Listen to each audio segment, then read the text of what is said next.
हे दोस्तों, मैं चिराग एक और वीडियो के साथ। तो आज हम देख रहे हैं कॉस्ट एंड मैनेजमेंट अकाउंटिंग में मार्जिनल कॉस्टिंग का पार्ट। पर इससे पहले आपको कॉस्ट अकाउंटिंग और मैनेजमेंट अकाउंटिंग की हल्की सी नॉलेज होनी चाहिए, इसलिए हम कॉस्ट अकाउंटिंग की डेफिनेशन का पार्ट और ऑब्जेक्टिव का पार्ट कवर कर रहे हैं। फिर मैनेजमेंट अकाउंटिंग की डेफिनेशन और ऑब्जेक्टिव का पार्ट देखेंगे। देखिए, जैसे ये हो जाएगा, ये तो क्या है, बेसिक पार्ट है, बेस है एक तरीके से। उसके बाद मेन पार्ट आ रहा है जिससे रिलेटेड एग्जाम में एमसीक्यूज आते हैं। जैसे हम बोलेंगे मार्जिनल कॉस्टिंग, फिर उसके बाद क्या आएगा, ब्रेक इवन एनालिसिस का पार्ट आएगा जिसे आप सीवीपी, कॉस्ट वॉल्यूम प्रॉफिट बोलते हो। फिर उसके आगे जैसे एबीसी पार्ट आ जाएगा, एक्टिविटी बेस्ड कॉस्टिंग सिस्टम आ जाएगा, लाइफ साइकिल आ जाएगा, काइजन कॉस्टिंग आ जाएगा, टारगेट कॉस्टिंग आ जाएगा, जस्ट इन टाइम आ जाएगा। ऐसे धीरे धीरे करके आपके पार्ट आते जाएंगे, स्टैंडर्ड कॉस्टिंग आएगा। ठीक है, तो अभी जो देख रहे हैं ये पर्टिकुलर पार्ट देख रहे हैं, इसके बाद मार्जिनल कॉस्टिंग कवर करेंगे। तो देखिए, मार्जिनल के साथ आपको एब्जॉर्प्शन कॉस्टिंग भी पता होनी चाहिए, तो इसका डिफरेंस का पार्ट कवर करेंगे और एग्जाम्पल का पार्ट भी कवर कर लेंगे। फिर देखिए, मार्जिनल और डिफरेंशियल कॉस्टिंग के बीच में भी फ़र्क पता होना चाहिए आपको, यानी डिफरेंस पता होना चाहिए, क्योंकि पास्ट ईयर के एमसीक्यूज़ में डिफरेंशियल कॉस्टिंग का पार्ट भी आपका आ चुका है। तो सबसे पहले देख रहे हैं हम कॉस्ट अकाउंटिंग की मीनिंग एंड डेफिनेशन का पार्ट। अगर आप मीनिंग देखेंगे, क्या बोल रहा है, it may be regarded as a specialise branch of accounting which involves classification, accumulation, assignment and control of cost. अब देखिए, इसमें जनरली आपको कॉस्ट का पार्ट बोल रहा है, तो कॉस्ट का मतलब क्या है? कॉस्ट का मतलब ये है कि जो भी पर्टिकुलर प्रोडक्ट या एक्टिविटी की बात कर रहे हो, उससे रिलेटेड अमाउंट ऑफ एक्सपेंडिचर आपने क्या इंकर किया है। ठीक है, जो एक्चुअल भी हो सकता है और नॉशनल भी हो सकता है। अब देखिए, कॉस्ट में क्या आ सकता है, मटेरियल कॉस्ट, लेबर कॉस्ट और एक्सपेंसेस। अब देखिए, कॉस्ट शीट बनती है, आपको पता है। तो कॉस्ट शीट के थ्रू आप क्या करते हो, कॉस्ट कैलकुलेट करते हो। तो कॉस्टिंग का मतलब क्या है, मैं क्या बोल रहा हूँ, कॉस्टिंग। कॉस्टिंग का मतलब क्या है, इट इज़ ए टेक्निक और प्रोसेस ऑफ असर्टनिंग, यानी कैलकुलेटिंग कॉस्ट। कॉस्ट को कैलकुलेट करने का तरीका, यह एक प्रोसेस हो गया, एक टेक्निक हो गई, वो क्या हो गई, कॉस्टिंग हो गई। लेकिन जब हम कॉस्ट अकाउंटिंग की बात करते हैं तो उसमें क्या आ गया, आपका कॉस्टिंग का पार्ट भी आ गया, मतलब कॉस्ट को कैलकुलेट करने का तो पार्ट आ गया, लेकिन साथ में कॉस्ट को कंट्रोल करने का पार्ट भी आ गया।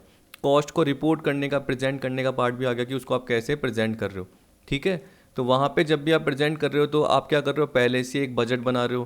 पहले से आप बजटरी कंट्रोल के मेजर देख रहे हो कि यार हम बजट बना लेते हैं, उसके हिसाब से देखते हैं कि क्या डिफरेंस आया, कि एक्चुअल जो भी रिजल्ट निकला कहीं वो डिफरेंट तो नहीं निकला। अगर डिफरेंट निकला तो उसके क्या रीज़न थे। तो जनरली हम कॉस्ट अकाउंटिंग में क्या करते हैं, हम कॉस्ट कंट्रोल के मेजर भी देखते हैं। हम पहले से ही स्टैंडर्ड कॉस्टिंग का तरीका अपना लेंगे, जिसमें हम देखेंगे कि हमारी स्टैंडर्ड लगी है। फिर एक्चुअल क्या कॉस्ट आई है, तो स्टैंडर्ड और एक्चुअल के बीच में क्या डिफरेंस आया, क्या वेरिएंस आया, जिसको हम दूर करने की कोशिश करेंगे। जिससे हम बोल सकते हैं कि हमारी करंट कॉस्ट जो निकली है और फ्यूचर में क्या कॉस्ट आएगी, वो एक तरीके से हमें एस्टिमेटली पता चल जाएगी। तो यहाँ पे यही बोल रहा है कि it is a specialised branch of accounting, जो कि क्या इन्वॉल्व कर रहा है, classification, accumulation, assignment and control of cost. Cost को कैसे क्लासीफाई करना है, तो आपको पता है कि कॉस्ट को आप क्या करोगे, रिकॉर्ड करोगे, क्लासीफाई करोगे, समराइज करोगे, इंटरप्रेट करोगे, एनालाइज करोगे, वो सारा पार्ट इसमें आ जाएगा। तभी इसने बोल दिया कि कॉस्ट को असाइनमेंट कर रहे हो। देखिए, कॉस्ट में क्या होता है, direct material, direct labour, direct expense, prime cost हो गई। तो एक असाइनमेंट ही हुआ कि आपने प्राइम कॉस्ट बोला। फिर आपको पता है कि जो भी आपके इनडायरेक्ट होते हैं part, indirect material, indirect labour, indirect expense, वो ओवरहेड कहलाते हैं। आपको पता है, नहीं पता तो मैंने बता दिया। ठीक है, direct material, direct labour, direct expense, prime cost, indirect material, indirect labour, indirect expenses is equal to overhead, याद रख लेना। अब आपको पता है कि उस ओवरहेड में तीन पार्ट आते हैं आपके। एक तो आपका आता है फैक्ट्री का ओवरहेड, जिसको आप प्रोडक्शन ओवरहेड भी बोल सकते हो। दूसरा आता है ऑफिस एंड एडमिनिस्ट्रेशन ओवरहेड, और तीसरा आता है सेलिंग एंड डिस्ट्रीब्यूशन ओवरहेड आता है। तो जब भी आप कॉस्ट शीट की बात करते हो, direct material, direct labour, direct expense, prime cost, फिर उसमें फैक्ट्री ओवरहेड जुड़ जाता है।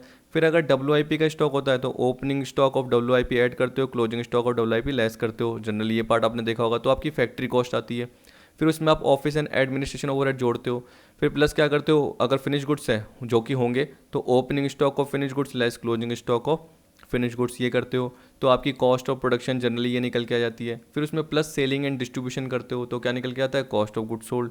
सेल में से cost of goods sold less करोगे तो GP निकल के आएगा। तो देखिए, मैंने क्या बताया, ये एक तरीका है।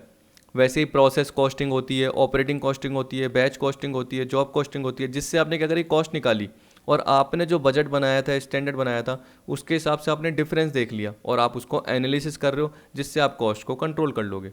तो यही पार्ट आपका कॉस्ट अकाउंटिंग का आएगा। ठीक है, तो यहाँ पे बोला था costing terminology of Seema, chartered institute of management accountant, generally यही है इसका, फिर भी आप गूगल कर लेना। तो chartered institute of management accountant London define cost accounting as the establishment of budget. देखिए बोल रहा है स्टैंडर्ड कॉस्ट, इसको एस्टेब्लिश करना, and actual cost of operation, processes, activity, product. जैसे आप जॉब कॉस्टिंग का यूज़ करते हो पर्टिकुलर जॉब को देखने के लिए कि जॉब नंबर आपने तय कर दिया 101, जॉब नंबर 102, तो जॉब नंबर 101 की क्या कॉस्ट निकल रही है। आपको पता है कि आप क्या करते हो, जो कोई प्रोडक्ट बनाते हो वो आप छोटे छोटे प्रोडक्ट बनाते हो, वो लॉट में निकलते हैं, वो बैच में निकलते हैं, क्योंकि वो बल्क में निकलते हैं। जैसे फार्मास्यूटिकल कंपनी क्या करती है, मेडिसिन बनाती है, तो वो क्या करती है बैच में या लॉट में बनाती है, तो पर्टिकुलर बैच की क्या कॉस्ट निकली वो देखना चाहती है। ठीक है, उसके बाद वो देखना चाहती है कि जो भी हमने बजट बनाया था और जो हमारी कॉस्ट पर बैच आ रही है उसके बीच में क्या डिफरेंस है। तो बोल रहा है and the analysis of variance, क्या वेरिएंसेस आ रहा है, क्या प्रॉफिटेबिलिटी है, और किस तरीके से जो भी फंड थे अवेलेबल उसका कैसे यूज़ किया गया है। वो सारा पार्ट किससे रिलेटेड है, कॉस्ट अकाउंटिंग। वेल्डन ने क्या डिफाइन किया, ये बोल रहा है cost accounting as classifying, recording and appropriate allocation of expenditure for determination of cost of product और सर्विसेज। देखिए आ गया वही part. And for the presentation of suitably arrange data for purposes of control and guidance of management. और data को ढंग से arrange करना, क्योंकि आपने बजट ये बनाया हुआ है और आपने एक्चुअल कॉस्ट निकाली हुई है, तो उसके बीच में क्या डिफरेंस है, यानी आप कॉस्ट को कंट्रोल करना चाहते हो। और मैनेजमेंट के लिए एक तरीके से डिसीजन मेकिंग क्या होगी, आसान होगी, क्योंकि मैनेजमेंट किसका यूज़ करता है आपको पता है क्या, बजटरी कंट्रोल का यूज़ करता है, वो कैश फ्लो, फंड फ्लो ये तो यूज़ करता है, लेकिन जब वो कॉस्टिंग की बात करेगा, कॉस्ट अकाउंटिंग की, तो वो स्टैंडर्ड कॉस्टिंग का यूज़ करेगा, वो बजटरी कंट्रोल का यूज़ करेगा। मार्जिनल कॉस्टिंग भी आएगी, लेकिन ज़्यादातर बजटरी कंट्रोल, स्टैंडर्ड कॉस्टिंग इनका यूज़ करता है कि भाई बनाया जाए या ख़रीदा जाए। आप किसी कंपनी में हो, आप खुद ओनर हो, आप मैन्युफैक्चरिंग का पार्ट कर रहे हो, तो आपको पता है कि जो भी पर्टिकुलर पार्ट लेके आते हो तो वो आप असेंबल करते हो, आप क्या करते हो, मैन्युफैक्चरिंग करते हो, तो कोई पर्टिकुलर पार्ट पहले से बना बनाया लेके आते हो। तो आप क्या सोच रहे हो, इससे अच्छा तो मैं ये पर्टिकुलर पार्ट खुद ही बना देता हूँ, ठीक है, तो मैं खरीदता नहीं हूँ। तो आप ये सोचोगे कि यार बाय करें या मेक करें, मेक और बाय डिसीजन वो देखना है आपको। तो वो सारा पार्ट किस में आता है, इसमें आ जाता है। It is this a formal mechanism by means of which cost of products और services are ascertained and control. ठीक, जिसके थ्रू प्रोडक्ट की कॉस्ट एक तरीके से क्या है या सर्विस से रिलेटेड कॉस्ट है वो पता की जा सकती है और उसको कंट्रोल किया जा सकता है। अब आपको ऑब्जेक्टिव दे रखे हैं, ये देख लेते हैं फटाफट। अब देखिए जो ये पार्ट है मैंने आपके लिए एक्स्ट्रा कवर किए हैं, तो मैं आपको बताया था ऊपर ऊपर से कि जनरली क्या है, क्योंकि ये तो आप खुद भी पढ़ के वैसे ही समझ सकते हैं। यहाँ पे बोल रहा है कि कॉस्ट अकाउंटिंग किस पे एम करता है जनरली, कि कैसे एक्सपेंसेस को सिस्टमेटिक रिकॉर्ड किया जाए, कैसे एनालिसिस किया जाए, जिससे हर प्रोडक्ट की कॉस्ट निकल के आएगी, या जो भी सर्विसेज ऑर्गेनाइजेशन ने दी है किसी को भी, तो उससे रिलेटेड कॉस्ट निकल के आएगी। हर प्रोडक्ट या सर्विस की कॉस्ट निकलने से क्या होता है, मैनेजमेंट को ये पता चल जाता है कि कॉस्ट कहाँ पर जा रही है, तो वो कॉस्ट को कंट्रोल करेगा, अगर ज़्यादा लग रही है तो कम करने की कोशिश करेगा। तो यहाँ पे एक तरीके से बोल सकते हैं कि कॉस्ट पर यूनिट को वो इकोनोमाइज़ करने की कोशिश कर रहा है। प्राइसेस को वो फिक्स करेगा, कैसे उसका प्रॉफिट मैक्सिमम हो, कैसे वो वॉल्यूम ऑफ प्रोडक्ट ज़्यादा निकाल सके, वो सारा पर्टिकुलर पार्ट उसे पता चल जाएगा। मशीनरी कहाँ का यूज़ हो रही है, तो देखिए मेन ऑब्जेक्ट क्या होगा, जो मैंने आपको ऊपर बोले उसी से लिंक है। यहाँ पे देखिए क्या बोल रहा है सबसे पहले, to analyse and classify all expenditure with reference to cost of product and operation.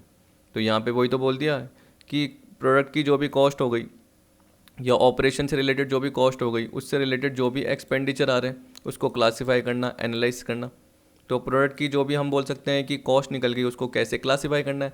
अब देखिए क्लासीफाई का मतलब यही हो गया कि जो मैंने प्राइम कॉस्ट बोला, फैक्ट्री से रिलेटेड कितने निकले, ऑफिस से रिलेटेड कितने निकले, वो भी हो गया। या पर्टिकुलर अगर आप अलग अलग मेथड का यूज़ कर रहे हो, ओवरहेड के अपॉर्शनमेंट की बात कर रहे हो कि वो प्राइमरी सर्विस में कितनी होगी और सेकेंडरी सर्विस में कितना बटेगा पार्ट, इस तरीके से क्लासिफिकेशन का पार्ट आपका आ जाएगा।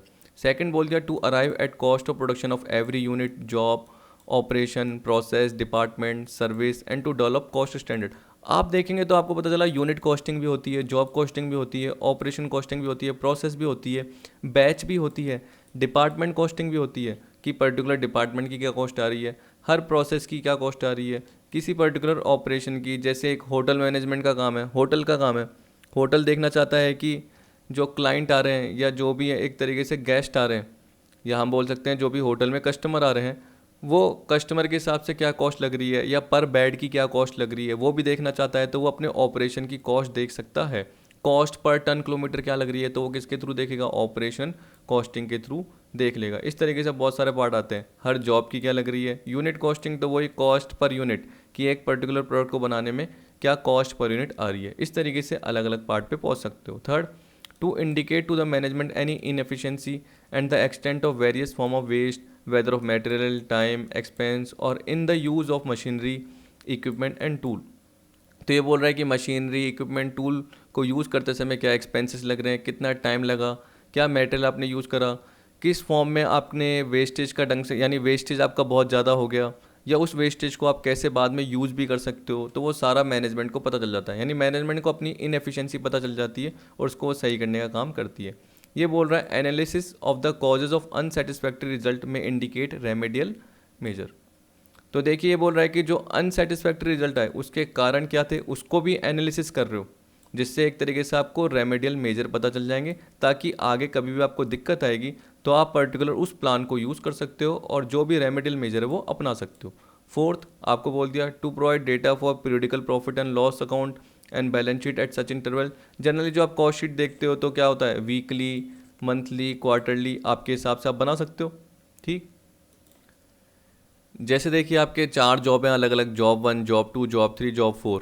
अगर आप टोटल के हिसाब से देख रहे हो कि आपका लॉस निकल के आ रहा है और आपने देखा कि यार टोटल लॉस का रीज़न क्या है, तो वो देखना है। तो आप जॉब 1 का अलग से प्रॉफिट लॉस निकाल रहे हो, जॉब 2 का, जॉब 3 का, जॉब 4 का, तो आपको पता चला कि यार जो लॉस निकल रहा है ना वो पर्टिकुलर एक जॉब की वजह से निकल रहा है। बाकी तीनों जॉब में तो अच्छा प्रॉफिट है या नॉर्मल प्रॉफिट कमा रहे हैं, लेकिन एक पर्टिकुलर जॉब की वजह से, मान लो जॉब 3rd है, उसमें क्या आ रहा है, लॉसेस बहुत ज़्यादा आ रहा है। तो आप क्या देखोगे कि यार पर्टिकुलर इस जॉब को करना ही नहीं है, कि उसको शट डाउन करने की सोचनी है, तो ये आपको पता चल जाएगा। मतलब जो मैनेजमेंट है वो एनालिसिस कर रहा है, ठीक है।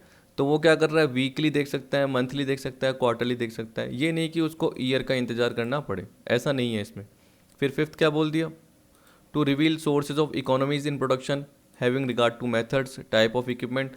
सीधी बात है, वही आपको इकोनॉमीज ऑफ स्केल अचीव करनी है, मतलब वही एवरेज कॉस्ट पर यूनिट आपकी कम आए। तो उसके लिए आप क्या करोगे, किस टाइप के इक्विपमेंट का यूज़ कर रहे हो, ठीक है, क्या मेथड है, डिज़ाइन, आउटपुट, लेआउट, जो हमारी कॉस्टिंग के अकॉर्डिंग सही जा रही है नहीं जा रही, हमने जो स्टैंडर्ड सोचा उसके हिसाब से जो एक्चुअल कॉस्ट निकली, ठीक है। अगर वो ज़्यादा निकल गई तो भाई हम टाइप ऑफ इक्विपमेंट पुराने तो यूज़ नहीं कर रहे, ठीक है। हम जो मेथड लगा रहे हैं वो कौन से लगा रहे हैं, हम जो डिज़ाइन आउटपुट फॉलो कर रहे हैं कि आउटपुट कितना निकलेगा, या हम जो अपनी हमारी 100% क्या बोल सकते हैं कि 100% कैपेसिटी है, लेकिन हम 70% में ही काम कर रहे हैं, 80% पे ही काम कर रहे हैं, ठीक। और अगर हमारी एक्सेस कैपेसिटी पड़ी हुई है तो उसको हम कहीं और यूटिलाइज कर सकते हैं क्या, क्या पता। कई जने क्या होते हैं कि देखते हैं कि यार कॉस्ट हमारी जो निकल रही है, मार्जिनल कॉस्ट यानी वेरिएबल कॉस्ट से थोड़ा सा ऊपर पे भेज देते हैं, ठीक, क्योंकि हम 70% पे तो वैसे ही काम कर रहे हैं, 30% अनयूटिलाइज है, तो हम 30% को और बना के इससे अच्छा तो वेरिएबल कॉस्ट से जरा से ऊपर पे, मतलब नॉर्मल सेलिंग प्राइस पे बेच देते हैं,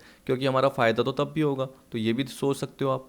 डेली, वीकली, मंथली और क्वार्टरली इन्फॉर्मेशन में भी necessary to ensure prompt and constructive action. Normal part है। आप देखिए 6th में क्या बोल रहा है, to provide actual figure of cost for comparison with estimate and to serve as a guide for future estimate और quotation and to assist the management in their price fixing policy. देखिए product की price तय करनी है, तो उस case में आप क्या करोगे, जो एक्चुअल कॉस्ट निकली उसको आप एस्टीमेट, जो भी आपने बजट सोचा, जो भी आपने स्टैंडर्ड सोचा, उसके हिसाब से कंपेयर कर रहे हो, जिससे फ्यूचर एस्टीमेट, फ्यूचर में किसी भी पर्टिकुलर प्रोडक्ट की प्राइसिंग को एस्टिमेट करने के लिए, कॉस्ट को एस्टिमेट करने के लिए कि गाइड का काम करेगा। यानी कोटेशन जो आपको देनी है फ्यूचर से रिलेटेड, जो भी आपके पास कॉन्ट्रैक्ट आने वाला है आपको पता है, तो आपको पहले से ही कोटेशन बतानी है, या आपको प्राइस फिक्स करनी है पर्टिकुलर प्रोडक्ट की फ्यूचर से रिलेटेड, तो आपको पहले से ही पता रहेगा।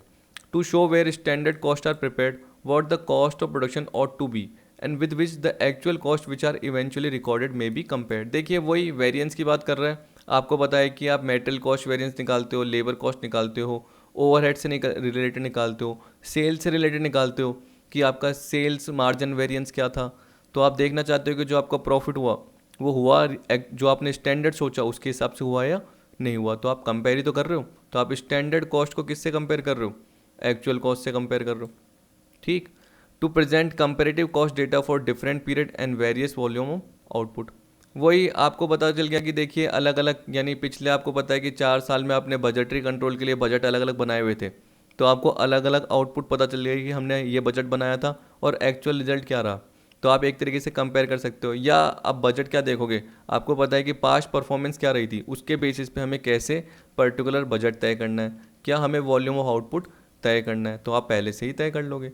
9th आपको बोल दिया, देखिए अब क्या बोल दिया, to provide a perpetual inventory of store and other material so that interim profit and loss account and balance sheet can be prepared without stock taking. अब मैं यहाँ पे बता देता हूँ। आप देखिए एक होता है आपका पीरियोडिक इन्वेंट्री सिस्टम, एक होता है परपेचुअल। आपने वो सुना होगा ना, FIFO, LIFO, weighted average generally आप निकालते हो। तो एक तो आप ऐसे निकालते हो, मान के चलो कि 1 अप्रैल से रिलेटेड, 1 अप्रैल से लेके 30 जून या 31 मार्च ही बोल देता हूँ पूरे साल का।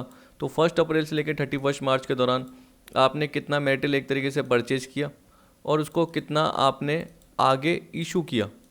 आप यही देखते थे कि कितना रिसिप्ट हुआ, कितना इशू हो रहा और क्या क्लोजिंग बैलेंस आपका बचा हुआ है।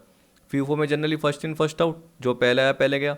तो जो आपके पास स्टॉक बचेगा वो क्या बचेगा, लास्ट वाले का बचेगा, यही बोल सकते हैं। लीफो में क्या होता है, लास्ट इन फर्स्ट आउट, जो लास्ट में आया पहले जाएगा। तो जो आपका स्टॉक बचेगा वो ऊपर वाले का, यानी ओरिजिनल जो शुरू में परचेज किया था पुराना वाला गुड्स, उससे रिलेटेड बचेगा। तो आप चाहे कोई सा भी देखिए, मैं तो आपको ये बताना चाहता हूँ कि जब आप पीरियोडिक इन्वेंट्री बोलते हो तो उसमें क्या होता है कि आपका कितना है कितना गया, वो जनरली आप क्या है हर दिन के हिसाब से मेंटेन नहीं कर रहे। आप क्या कर रहे हो, अप्रैल से लेकर 31 मार्च है तो 31 मार्च को क्या स्टॉक है वो देख रहे हो, किसी पॉइंट ऑफ टाइम पे देख रहे हो कि क्या स्टॉक बचा हुआ है। अप्रैल से जून तो आप 30 जून को देख रहे हो। लेकिन आपको पता है कि 1 अप्रैल को आपको ओपनिंग स्टॉक था, फिर 2 अप्रैल को आया, ठीक है। तो आपको पता है कि 1 अप्रैल को 100 यूनिट थी, या 100 हम बोल सकते हैं 100 kg मटेरियल था। फिर 2 अप्रैल को 20 kg आया, तो कितना हो गया, 120 हो गया, ठीक। फिर उसमें से आपने 40 kg यूज़ कर लिया, आगे इशू कर दिया, तो 120 में 40 गया 80। फिर आपके पास वापस कितना है, 200 आया, तो 280। अगर आप ये मेंटेन कर रहे हो बार बार तो उसे पीरियडिक नहीं बोलेंगे, उसे बोलेंगे परपेचुअल। परपेचुअल मतलब क्या हो रहा है, आप उसको डेली बेसिस पे मेंटेन कर रहे हो। अगर आप उसको मेंटेन कर रहे हो तो उस केस में, या वीकली बेसिस पे, तो जनरली आप मेंटेन कर रहे हो। तो आप मेंटेन करने का मतलब क्या हो गया, अब आपको स्टॉक टेकिंग एक्सपर्ट की मदद लेनी नहीं पड़ेगी, आपको किसी की हेल्प लेनी पड़ेगी। आप आराम से क्या कर रहे हो, खुद ही बीच में ही पीएनएल अकाउंट बना रहे हो और बैलेंस शीट बना के देख रहे हो कि हमारा स्टॉक कितना बचा हुआ है या स्टॉक का कैसे यूज़ किया है। तो ये बोल रहा है। And checks on stores and adjustment are made at frequent interval. तो आप क्या कर रहे हो, बार बार आराम से चेक कर सकते हो कि हमारा पर्टिकुलर कितना स्टॉक यूज़ हो रहा है। ये नहीं कि आप किसी पे डिपेंडेंट हो और 6 महीने बाद या 12 महीने बाद स्टॉक काउंटिंग हुई तो तब तक आप इंतजार कर रहे हो, ऐसा कुछ भी नहीं है। तो इससे क्या होगा, आपको पता चल जाएगा, क्योंकि स्टॉक मेन होता है, आपको ये भी पता चल जाता है कि हाँ यार इतना यूज़ हो रहा है, यानी हमारे लिए क्या है, बेनिफिट का पार्ट है। यानी आप अपने गुड्स की क्या कर सकते हो, प्लानिंग कर सकते हो। इसी तरीके से मैं बोल सकता हूँ कि कोई भी वेस्टेज हो रहा है या लॉसेज हो रहा है उसको आप क्या कर सकते हो, सही कर सकते हो। ये पार्ट आ गया, यानी कम वेस्टेज कर सकते हो, रिसोर्सेज जो भी वेस्टेज हो रहा है उसको आप क्या कर सकते हो, सही कर सकते हो। फिर आपको बोल दिया to provide information to enable management to make short term decision of various types such as quotation of price to special customer or during a slump make or buy decision assigning priorities to various product. देखिए सीधी सी बात है, आपको पता है कि अगर आप की फैक्टर की बात करते हो तो आपको पता है कि मेटेरियल आपका की फैक्टर है, यानी मेटेरियल के बेसिस पे ही आपका गुड्स आपको देखना है। और मेटेरियल की फैक्टर का मतलब ये लिमिटेड पार्ट है आपका, तो आपको इसका पार्ट देखना है। अब आपके पास 3 ऑप्शन आ गए कि आपको 5,000 यूनिट बनानी है, आपको 6,000 बनानी है, या आपको 8,000 यूनिट बनानी है, इतना बना सकते हो आप। तो आप कौन सा बनाने की करोगे, तो आप क्या करोगे, मेटेरियल के बेसिस पे first rank, second rank, third rank देने की कोशिश करोगे। तो जनरली आप प्रायोरिटी असाइन करोगे। मेक और बाय, कि भाई ख़रीदना है या बनाना है, वो आपको देखना पड़ेगा।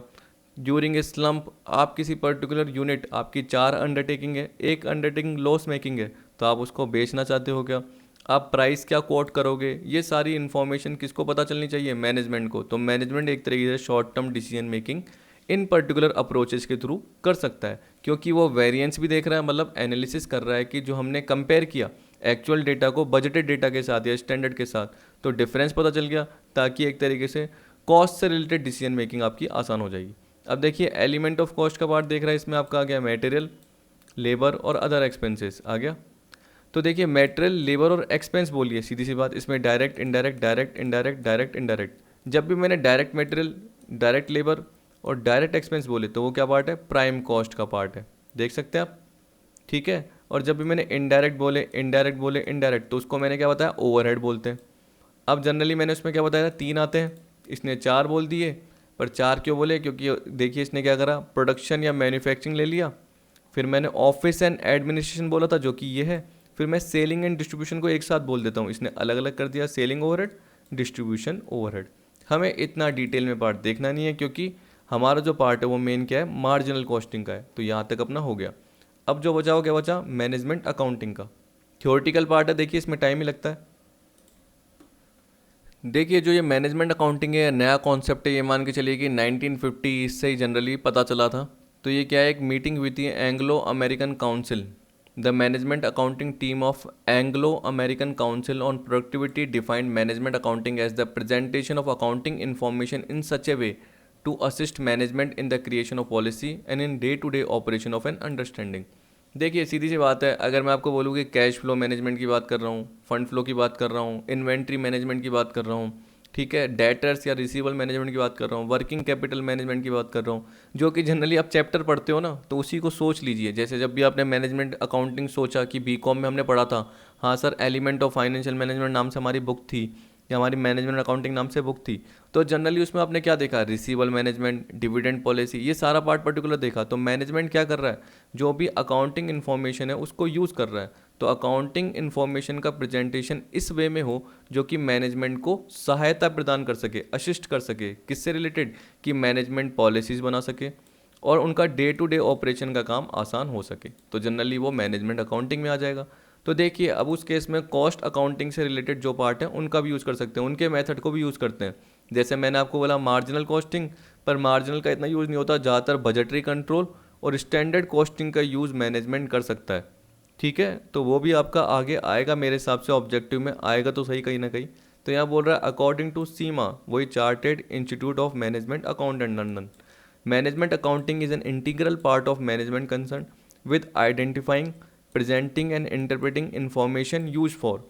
अब देखिए यही बोल रहा है कि जो अकाउंटिंग की इन्फॉर्मेशन है उसको आइडेंटिफाई कर रहे हैं, प्रेजेंट कर रहे हैं और इंटरप्रेट कर रहे हैं, जो कि किसके लिए यूज़ होती है, फॉर्मुलेटिंग स्ट्रेटजी।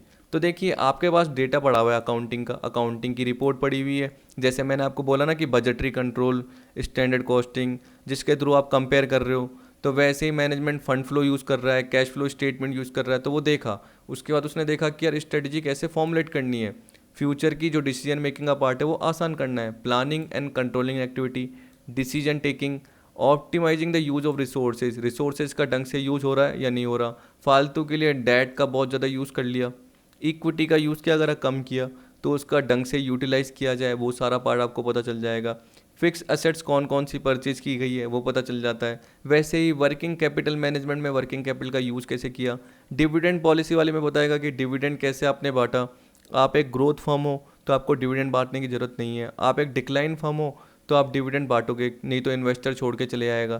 तो ये पर्टिकुलर पार्ट सारा मैनेजमेंट देखता है किसके थ्रू, अकाउंटिंग इन्फॉर्मेशन के थ्रू। ठीक है, disclosure to share holder and other external to the entity, जो अकाउंटिंग इन्फॉर्मेशन है वो शेयर होल्डर को दिखाई जाए, या जो भी एक्सटर्नल यूजर हो गए, बैंक हो गए, सप्लायर हो गए, क्रेडिटर्स हो गए, सप्लायर क्रेडिटर एक ही बात हो गई, डेबेंचर होल्डर हो गए, ठीक है, उनको इन्फॉर्मेशन दी जाए। डिस्क्लोजर टू एम्प्लॉयज़ को, मैनेजमेंट को इन्फॉर्मेशन पता रहनी चाहिए। इसी तरीके से एसेट्स का सेफगार्ड किया जा सके, ये नहीं कि ओवर वैल्यूड कर रखी है एसेट्स को ज़्यादा बुक्स में, जबकि उसकी एक्चुअल में वैल्यू क्या है, कम।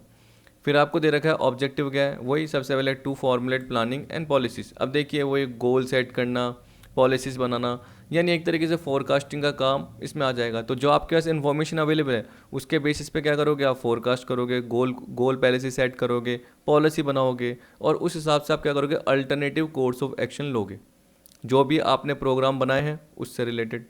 ठीक, और ये भी बोल सकते हैं कि आपको पहले से एक्टिविटीज़ डिसाइड करनी है कि आपको क्या क्या एक्टिविटीज़ करनी है, या फ्यूचर में आपका क्या क्या पार्ट रहेगा। तो वो किसके बेसिस पे करोगे, जो भी आपके रिजल्ट आए उसके बेसिस पे, मतलब आपके पास जो भी अकाउंटिंग की इन्फॉर्मेशन है वो आपके पास्ट रिजल्ट है, तो पास्ट रिजल्ट के बेसिस पे आप क्या कर रहे हो, पॉलिसीज़ क्रिएट कर रहे हो, डिसीजन मेकिंग आपकी आसान हो रही है। तो यहाँ पे ये आएगा to assist in decision making process, वही पार्ट आएगा। अब देखिए क्या बोला, to interpretation of financial document. देखिए जनरली यही बोल रहा है कि जो मैनेजमेंट अकाउंटिंग है उसके थ्रू क्या होगा, फाइनेंशियल इन्फॉर्मेशन मैनेजमेंट को मिलेगी, और फाइनेंशियल इन्फॉर्मेशन इस वे में होगी जो आराम से समझ सके। देखिए आपने जो, मैं आपको चलो अगली वीडियोज़ में वैसे भी बताऊंगा, ब्रेक इवन एनालिसिस का पार्ट बताऊंगा, तो उसमें ब्रेक इवन के चार्ट बनते हैं, डायग्राम बनते हैं, तो चार्ट डायग्राम ग्राफ के थ्रू आप आराम से समझ जाते हो। तो बोला it presents accounting information with the help of statistical device like charts, diagram, graph, ये सारा पार्ट आ गया। कॉस्ट अकाउंटिंग में भी क्या होता है, एक तरीके से स्टैटिस्टिकल डेटा प्रिपेयर किए जाते हैं, तो वैसे ही मैनेजमेंट अकाउंटिंग में भी किए जाते हैं। तभी कॉस्ट एंड मैनेजमेंट अकाउंटिंग एक साथ ले लिया पार्ट, क्योंकि आपको पता है कि मैनेजमेंट कॉस्ट अकाउंटिंग के डेटा को भी यूज़ करेगा और मैनेजमेंट से रिलेटेड डेटा को भी यूज़ करेगा, मतलब अकाउंटिंग से रिलेटेड। देखिए चाहे फाइनेंशियल अकाउंटिंग की बात करूँ, उसके डेटा को भी तो यूज़ कर रहा है, कैश फ्लो, फंड फ्लो, वो सारा मैनेजमेंट अकाउंटिंग में ही आ जाता है। इसके अलावा वो कॉस्टिंग के, स्टैंडर्ड कॉस्टिंग, बजटरी कंट्रोल, ये सारे प्रोसेस का भी यूज़ कर रहा है। तो यहाँ पे बोल रहा है to assist in decision making process. सीधी सी बात है कि हमें क्या पर्टिकुलर प्रोडक्ट यूज़ करना है, क्या कॉस्ट रहेगी उसकी, फिर उससे रिलेटेड जो गुड्स बेच रहे हैं तो उसकी प्राइस क्या रहेगी, हमारी प्रॉफिट कितना हो रहा है, सेविंग कितनी हो रही है, वो सारा का सारा ऑप्शन आपके पास अवेलेबल होगा। तो यहाँ पे एक तरीके से डिसीजन मेकिंग की प्रोसेस में आपको आसानी मिलेगी। Management accounting makes decision making process more scientific with the help of various modern technique. ठीक, अब देखिए मॉडर्न टेक्निक में मैंने आपको जनरली यही बताया कि क्या हो सकता है। आजकल बहुत सारी आती है, आपकी टारगेट कॉस्टिंग का पार्ट आता है, जस्ट इन टाइम अप्रोच का पार्ट आता है, हम लाइफ साइकिल कॉस्टिंग का पार्ट देखते हैं। इस तरीके से बहुत सारे आपकी अलग अलग टेक्निक्स आ जाती है जिसका यूज़ करते हुए आप अपने डिसीजन मेकिंग के प्रोसेस को आसान बना सकते हैं। इन्फॉर्मेशन और figure relating to cost, price, profit and saving for each of the available alternatives are collected and analyse accordingly which will provide a base for taking sound decision. अगर आपका भी बिजनेस होगा तो आप क्या करोगे, बहुत सारे जो ऑप्शन होंगे उसमें से बेस्ट ऑप्शन चुनने की करोगे, जिसमें आप क्या देखोगे, आपकी कॉस्ट भी मिनिमाइज हो सके और प्रॉफिट भी मैक्सिमाइज हो सके, क्वालिटी वाइज गुड्स भी प्रोवाइड कर सको और प्राइस भी इतनी हो कि सामने वाला अफोर्ड कर सके और आपको सेविंग भी हो सके। ठीक है, तो ये सारा पार्ट कंसिडर करोगे तो उस केस में क्या होगा, प्रॉब्लम ऑफ चॉइस। तो उस केस में क्या होगा, बहुत सारे ऑप्शन होंगे, उसमें से आपको बेस्ट ऑप्शन चुनना पड़ेगा। टू हेल्प इन कंट्रोल, देखिए जनरली इसमें यही बोल रहा है कि जो कॉस्ट को कंट्रोल करना है तो वो कैसे करेंगे। हमें पता है कि हम पहले से ही मेथड से टेक्निक का यूज़ कर रहे हैं, तो इसमें यही बोल रखे हैं जो मैं आपको शुरू से बता रहा था, स्टैंडर्ड कॉस्टिंग और बजटरी कंट्रोल का जनरली आप यूज़ करोगे, जिससे आपकी जो परफॉर्मेंस है उसको कंट्रोल करने में हेल्प मिलेगी। अगर देखिए परफॉर्मेंस बहुत ज़्यादा ख़राब हो रही है, कहने का मतलब हम बोल सकते हैं कि मेटेरियल बहुत ज़्यादा वेस्ट हो रहा है, रिसोर्सेज का ढंग से यूटिलाइज नहीं हो रहा, तो वो किसके थ्रू पता चल जाएगा, स्टैंडर्ड कॉस्ट के थ्रू, क्योंकि आपकी एक्चुअल कॉस्ट ज़्यादा आ रही होगी। तो बोल रहा है cost control is affected through the use of standard costing. इसी तरीके से डिपार्टमेंटल कंट्रोल किसके थ्रू हो पाएगा, बजट के यूज़ के थ्रू, कि पर्टिकुलर हर डिपार्टमेंट का एक बजट बना देंगे। जैसे देखिए आपको पता है कि एक बिजनेस होगा, उसमें बहुत सारे डिपार्टमेंट होंगे, प्रोडक्शन डिपार्टमेंट होगा, फाइनेंस डिपार्टमेंट होगा, एचआर होगा, सेल्स डिपार्टमेंट होगा। तो मैनेजमेंट क्या करेगा, अलग अलग डिपार्टमेंट के हिसाब से अलग अलग बजट बना देगा और इस हिसाब से कॉस्ट को इंकर करने की कोशिश करेगा। अब एक्चुअल में क्या होती है तो उसको डिफरेंस पता चल जाएगा ताकि आगे वो फ्यूचर में कंट्रोल कर सके। ठीक है, performance of each and every individual is control with the help of management accounting. Generally her department की परफॉर्मेंस कंट्रोल हो पाएगी। टू प्रोवाइड रिपोर्ट, देखिए अब सीधी सी बात है, आपको पता है कि रिपोर्ट कैसे प्रोवाइड करेगा, क्योंकि जनरली ये जितना भी आपका पार्ट बना उसके थ्रू आपका रिजल्ट पता चल गया। रिजल्ट से क्या पता चला कि क्या कॉस्ट लग रही है, क्या प्रॉफिट आया, लॉस हो रहा है या प्रॉफिट हो रहा है, वो पता चल गया। तो मैनेजमेंट पूरा का पूरा पहले से इन्फॉर्म है, सारी की सारी हम बोल सकते हैं कंपनी की पोजीशन के बारे में या कंपनी की कॉस्ट अकाउंटिंग से रिलेटेड पोजीशन के बारे में, जिससे मैनेजमेंट क्या करेगा, प्रॉपर और क्विक डिसीजन ले पाएगा। It inform the performance of various department regularly to the top management. तो जो भी मैनेजमेंट ये काम कर रहे हैं, कॉस्ट अकाउंटिंग क्रिएट करने का काम कर रहे हैं, वो अपने टॉप मैनेजमेंट को, डायरेक्टर्स को क्या करेंगे, पर्टिकुलर रिपोर्ट आराम से दे पाएंगे। To facilitate coordination of operation, management accounting provide tools for overall control and coordination of business operation. Budgets are important means of coordination. अब देखिए बजट एक तरीके से इंपॉर्टेंट मीन्स क्यों है, क्योंकि आपको पता है कि बजट बनाया, एक्चुअल कॉस्ट लगी, बजट और एक्चुअल कॉस्ट का डिफरेंस कंपेयर कर लिया, कंपेयर किया तो पता चल गया, या तो देखो बजट ही गलत हो सकता है, एक तो ये पार्ट रहेगा, या आपके एक्चुअल कॉस्ट बहुत ज़्यादा लगेगी। अब देखिए बजट गलत बहुत कम हो सकता है, क्योंकि बजट को आप एक तरीके से प्रॉपर वे बनाओगे। फ्यूचर की डिसीजन मेकिंग के लिए आपको सोचना है, तो उस केस में आप क्या करोगे, बजट को प्रॉपर बनाओगे, उसके बेसिस पे एक्चुअल कॉस्ट अगर ज़्यादा लग रही है तो आपको पता चल जाएगा कि कहाँ पे डिस्क्रिपेंसी आ रही है या कहाँ पे डेविएशन आ रहा है, कहाँ पे वेरिएंस का पार्ट आ रहा है, तो हमें वहाँ पे अपनी कॉस्ट को कंट्रोल करने की ज़रूरत है। तो यही पार्ट आपको बोल रखा है। अब देखिए कोई भी पर्टिकुलर एग्जांपल ले सकते हैं, जैसे देखिए मेरी वही बताया कार मैन्युफैक्चरिंग का काम है, तो मुझे पता है कि अलग अलग डिज़ाइंस भी क्या होती है, धीरे धीरे बदलती रहती है, क्योंकि मुझे पता है कि मॉडर्न डेवलपमेंट का टाइम है। तो उस केस में जो कस्टमर है उसको भी रिक्वायरमेंट क्या होती है, एक्स्ट्रा रिक्वायरमेंट होती है कई चीज़ों की। तो उस केस में कार के अंदर क्या क्या प्रॉपर डिज़ाइन चेंज हो सकती है, तो वो भी मुझे चेंज करनी पड़ेगी।